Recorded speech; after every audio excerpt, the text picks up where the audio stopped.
Vous allez recevoir une force, celle de l'Esprit Saint, et vous serez alors mes témoins. Tel est le thème de la 23e édition de la Journée mondiale de la jeunesse à être tenue en juillet 2008 à Sydney, mais présentement la 6e édition convoquée par notre évêque, Monseigneur Marc Ouellette, qui est sur le point de commencer. Donc, nous nous apprêtons présentement à entrer à l'intérieur de l'église Saint-Thomas d'Aquin où aura lieu cette Journée mondiale de la jeunesse. Je vous invite à venir avec nous.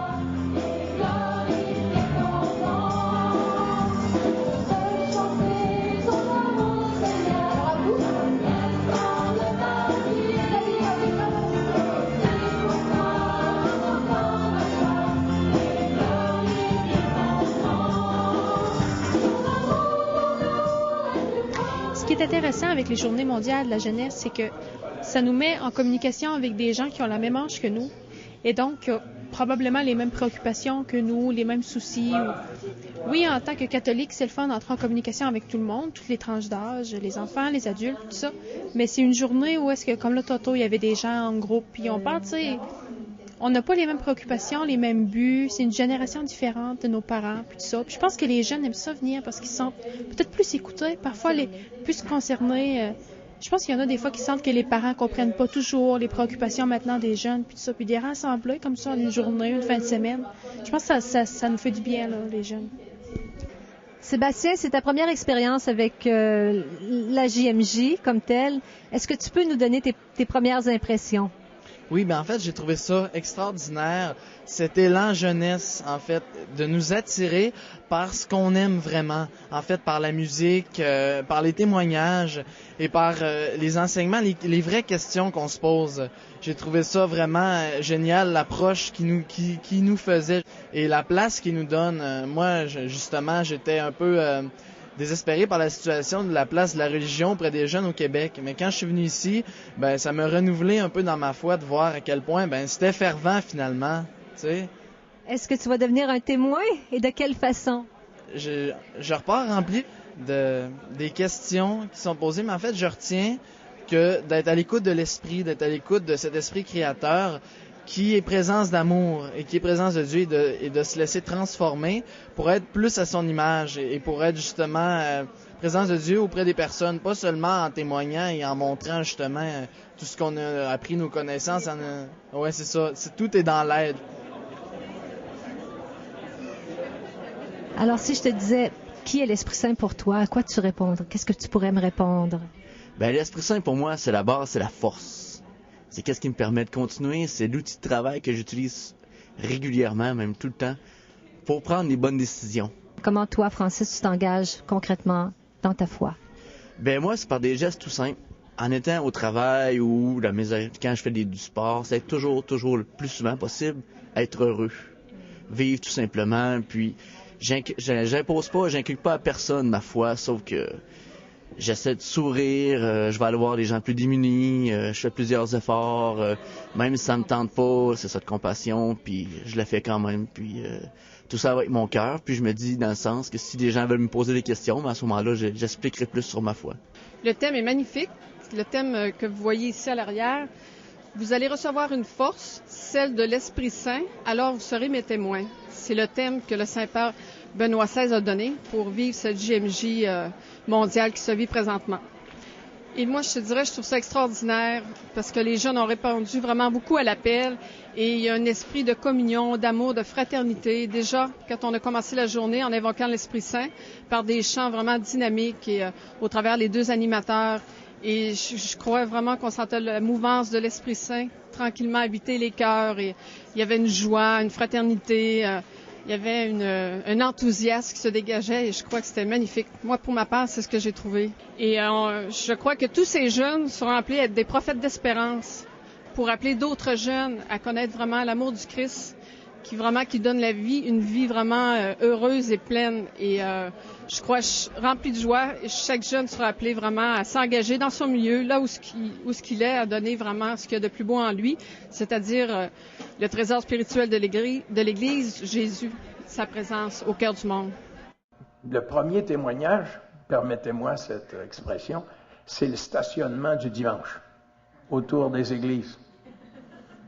C'est le stationnement. Si le stationnement est plein, eh bien, c'est signe qu'il y a quelqu'un à l'église, que l'assemblée est réunie et qu'il se passe quelque chose. Il se passe quelque chose là. Il y a une Pentecôte, c'est-à-dire un don du Saint-Esprit, comme au Cénacle la première fois. Les apôtres étaient tout peureux. Ils avaient vu leur maître comme crucifié, mort, ils avaient fui, etc.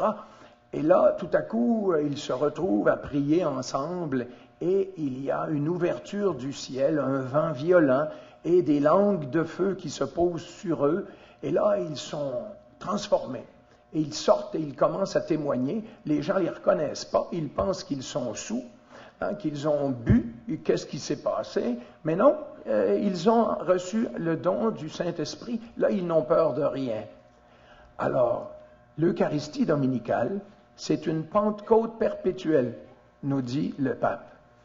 Et c'est comme cela que c'est expérimenté quand la messe est vécue profondément et avec participation des gens et avec aussi toutes les générations, Dieu aidant. Ça me fait du bien parce que c'est une pause dans ma vie. Je suis aux études, j'ai beaucoup de travail et puis c'est une journée où je peux prendre le temps d'être avec le Seigneur par l'adoration qu'on va avoir, par l'écoute de la catéchèse, par la célébration eucharistique surtout.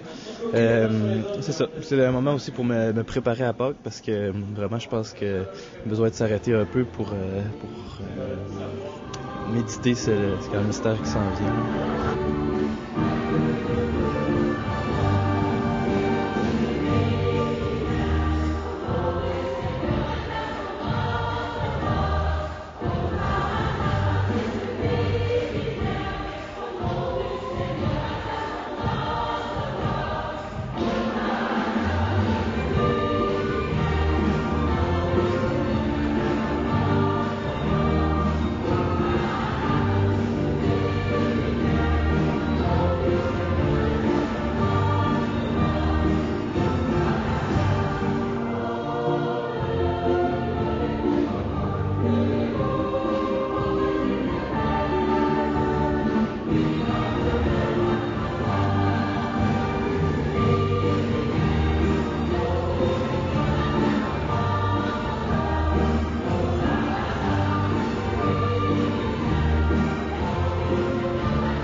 Pouvez-vous nous parler un peu de ce que nous allons vivre maintenant?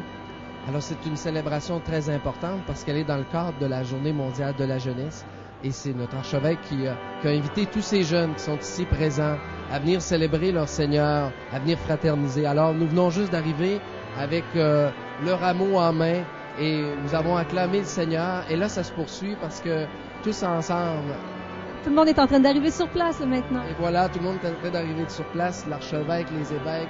Il y a des diacres, des séminaristes, des jeunes qui sont fervents et qui ont le goût d'acclamer leur Seigneur, qui ont le goût de célébrer ensemble et de manifester aussi leur foi.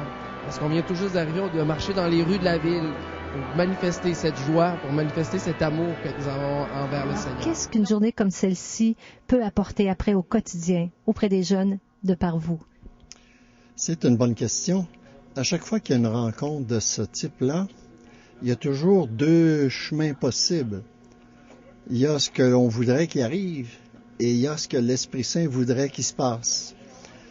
Et moi, étant donné que j'ai la foi qui continue à grandir avec tous ces jeunes avec lesquels je vis beaucoup, avec beaucoup de groupes, j'espère toujours qu'il va se passer quelque chose et je crois qu'il se passe toujours quelque chose. Le comment, c'est différents points de vue. Il y en a que c'est un réveil qui se passe, puis là, ils viennent nous voir, puis ils nous posent des questions.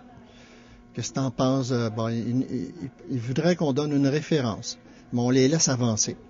Il y en a d'autres qui se disent, bon, ça m'a pas donné grand-chose. Et encore là, j'espère beaucoup, parce que des fois, c'est le temps qui arrange les choses. Et il y a ceux qui ne restent pas longtemps. Et là, j'ai appris avec l'âge, étant donné que je suis plus vieux qu'eux autres, j'ai appris avec l'âge que même ceux qui partent avant, il se passe des choses là aussi, parce que c'est quelques jours après qui, soudainement, il y a un réveil. Donc, pour moi, c'est toujours une espérance. J'ai toujours dit, moi, qu'une rencontre, c'est déjà faire un pas en avant. On voudrait des fois qu'il en fasse plusieurs, mais c'est un à la fois qui est l'idéal. Mais ce que j'aime beaucoup, c'est de voir les yeux de ces jeunes-là le soir, à la fin de ces rencontres-là, qui sont pétillants. Un peu comme dans nos fins de semaine où on fait des ressourcements. Le regard du jeune à la fin est toujours différent. Et ça vient pas de nous. Eh bien, tout d'abord, je crois que cet événement, c'est une occasion de se mettre au diapason de l'Église universelle. Et puis, la force de l'Esprit Saint, elle est donnée dans les rassemblements d'une façon très spéciale. Alors, je dirais qu'au quotidien, pour nous, il y a tout d'abord ce que le pape Benoît XVI appelle la Pentecôte perpétuelle, qui est une Pentecôte hebdomadaire, c'est-à-dire la messe du dimanche, qui est notre lieu de rassemblement, le lieu où nous nous retrouvons et où nous sommes comme, je dirais, nous recevons la force de l'Esprit Saint, comme les apôtres au Cénacle. Première chose. La deuxième chose, au quotidien, je crois que nous rencontrons des gens de toutes tendances, des gens qui travaillent pour différentes causes, soit pour la justice dans leur milieu, soit pour la protection de l'environnement, ou bien pour le souci des plus pauvres, pour l'accueil des immigrants en particulier. Alors tout ce que nous faisons en collaboration avec d'autres qui œuvrent pour le bien, dans notre milieu, nous sommes témoins du Christ ressuscité et nous sommes témoins de cette force qui nous habite.